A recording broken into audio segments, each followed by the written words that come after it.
The Gospel of Luke, chapter 7. Now, when he concluded all his sayings in the hearing of the people, he entered Capernaum. And a certain centurion's servant who was dear to him was sick and ready to die. So when he heard about Jesus, he sent elders of the Jews to him, pleading with him to come and heal his servant.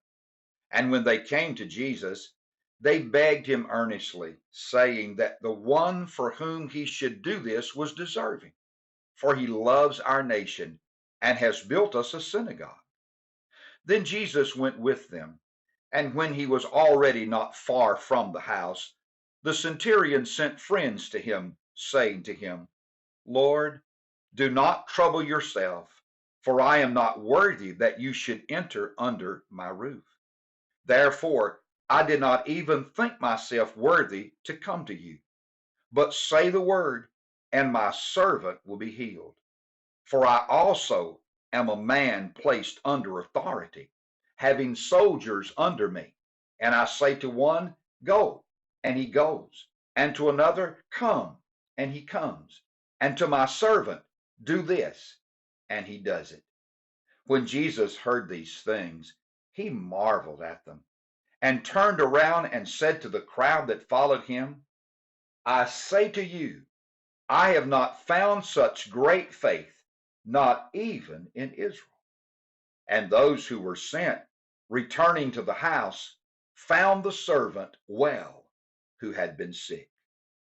Now it happened the day after that he went into a city called Nain, and many of his disciples went with him, and a large crowd. And when he came near the gate of the city, behold, a dead man was being carried out, the only son of his mother, and she was a widow. And a large crowd from the city was with her. When the Lord saw her, he had compassion on her, and said to her, Do not weep. Then he came and touched the open coffin, and those who carried him stood still. And he said, Young man, I say to you, arise.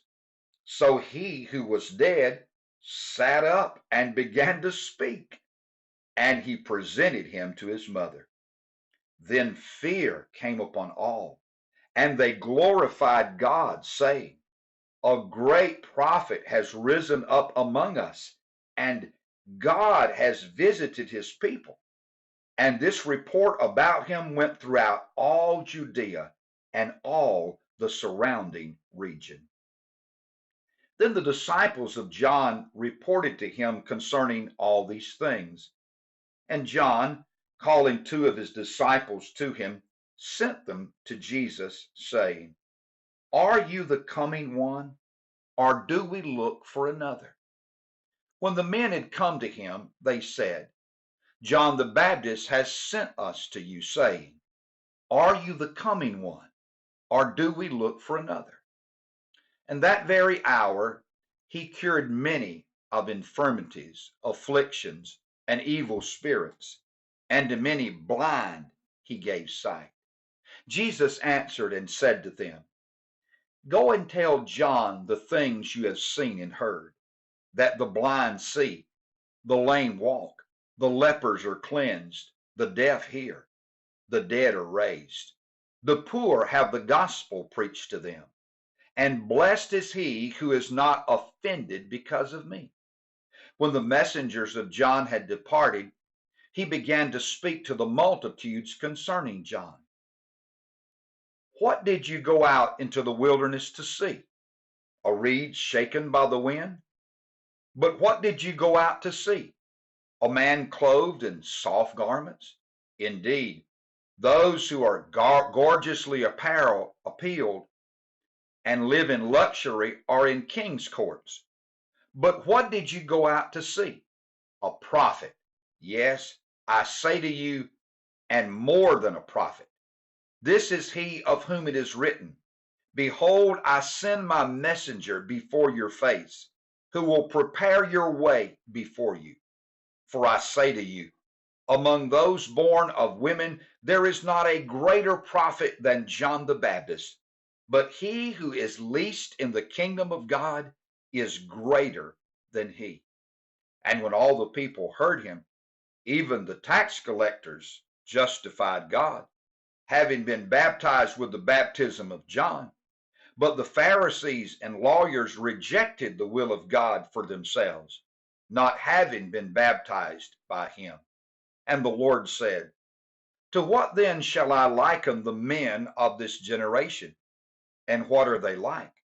They are like children sitting in the marketplace and calling to one another, saying, we play the flute for you, and you do not dance. We mourned to you, and you did not weep. For John the Baptist came, neither eating bread nor drinking wine, and you say, he has a demon. The Son of Man is come eating and drinking, and you say, look, a glutton and a winebibber, a friend of tax collectors and sinners. But wisdom is justified by all her children. Then one of the Pharisees asked him to eat with them.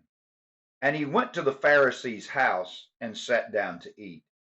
Behold, a woman in the city who was a sinner, when she knew that Jesus sat at the table in the Pharisee's house, brought an alabaster flask of fragrant oil, and stood at his feet behind him, weeping. And she began to wash his feet with her tears, and wiped them with the hair of her head. And she kissed his feet and anointed them with the fragrant oil.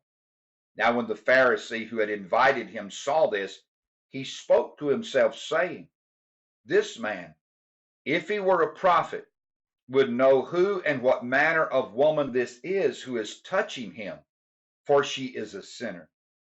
And Jesus answered and said to him, Simon, I have something to say to you.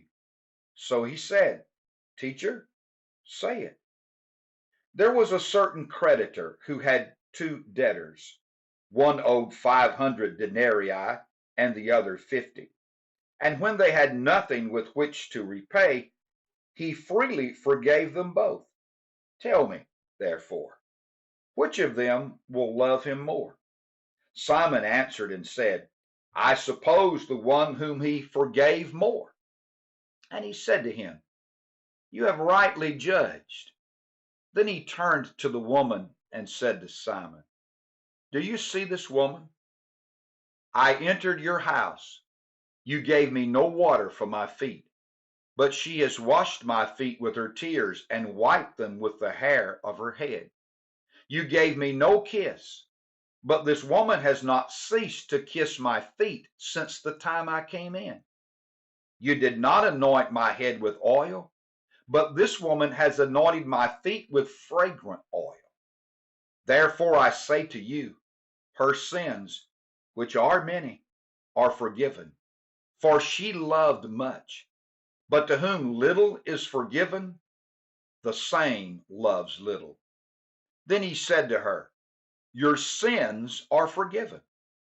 And those who sat at the table with him began to say to themselves, who is this who even forgives sins? Then he said to the woman, your faith has saved you. Go in peace.